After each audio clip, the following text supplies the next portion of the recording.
Class 6 के बच्चों, आज मैं आप लोगों को व्याकरण की किताब से एक चैप्टर आपके पढ़ा रहा हूँ। व्याकरण में अव्यय। ये अव्यय क्या है? तो जैसा कि इससे पहले आप लोगों ने बहुत सारे चैप्टर को पढ़ा है, इस चैप्टर को भी आपको मैं पढ़ा चुका हूँ, लेकिन आज मैं फिर से आपको इसका रिवीजन करवा रहा हूँ। अभी आपने परीक्षा दिया है, अब इसके बाद फिर क्लास आपका शुरू हो जाएगा, ऑनलाइन क्लास। तो उसके लिए मैं पहले आपको एक चैप्टर का आज रिवीजन करवा रहा हूँ, अव्यय। यह अव्यय क्या है या अव्यय किसे कहते हैं? तो अव्यय का पर्यायवाची शब्द आप लोग जान लीजिए, इसी को अभिकारी शब्द भी कहते हैं।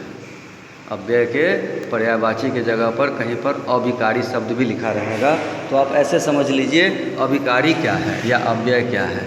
तो अब देखिए अव्यय, ये अव्यय क्या है? तो अव्यय को जब हम देखते हैं तो इसमें अ उपसर्ग लगा हुआ है। अ क्या है? उपसर्ग है। अ क्या है? तो उपसर्ग है। और यह व्यय क्या है? तो इसका मूल शब्द है।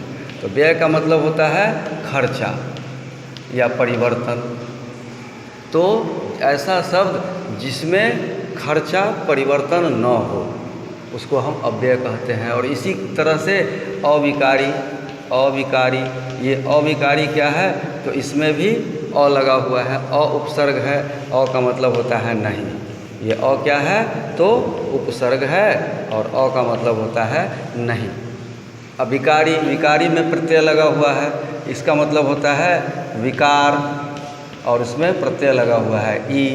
तो विकार का मतलब होता है बदलाव या परिवर्तन। तो ऐसा शब्द जिसमें कोई बदलाव या परिवर्तन नहीं हो हम उसको अविकारी या अव्यय शब्द कहते हैं। जैसे अब हम लेते हैं उदाहरण में देखते हैं, एक शब्द है लड़का। इसका जब हम कहीं प्रयोग करते हैं तो यह परिवर्तनशील शब्द है। अब जैसे इस लड़का शब्द को हम लिंग के आधार पर चाहेंगे तो यह शब्द लड़की हो जाएगा। यह शब्द कारक के आधार पर देखेंगे तो लड़कों हो जाएगा, लड़के हो जाएगा, लड़कों हो जाएगा। तो यह परिवर्तनशील है। उसी तरह से वचन में भी एक वचन से बहुवचन हो जाते हैं, पुल्लिंग से स्त्रीलिंग हो जाते हैं, काल कारक दोनों परिवर्तित हो जाता है। इस तरह से यह शब्द जो है वह अव्यय का शब्द नहीं है, क्योंकि यह शब्द परिवर्तनशील है। तो हमको अव्यय का शब्द लेना है। तो अव्यय का शब्द लेना है जो परिवर्तन नहीं हो, जिसमें तो परिवर्तन नहीं हो। तो ऐसे शब्द हम कहाँ से लाएंगे? तो आपके व्याकरण की किताब में ही है, देखेंगे।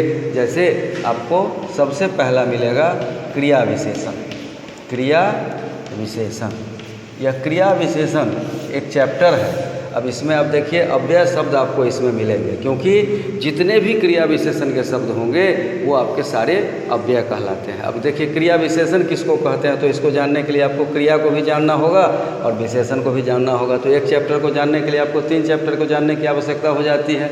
इस तरह से व्याकरण एक अध्याय से दूसरे अध्याय में जुड़ता है और आपकी भाषा को वह समृद्ध करता है। तो क्रिया को जानिए, तो क्रिया जिससे किसी काम का होना या करना समझा जाए, और विशेषण से जानिए कि जो शब्द संज्ञा या सर्वनाम की विशेषता बताते हैं। तो अब देखिए इस दोनों को मिलाकर के परिभाषा बनती है कि जो क्रिया की विशेषता बताते हैं उसे क्रिया विशेषण कहते हैं। तो जैसे कोई बच्चा पढ़ता है तो ये हो गया क्रिया, लेकिन इसके पहले जो लगेगा वह क्रिया का विशेषण होगा।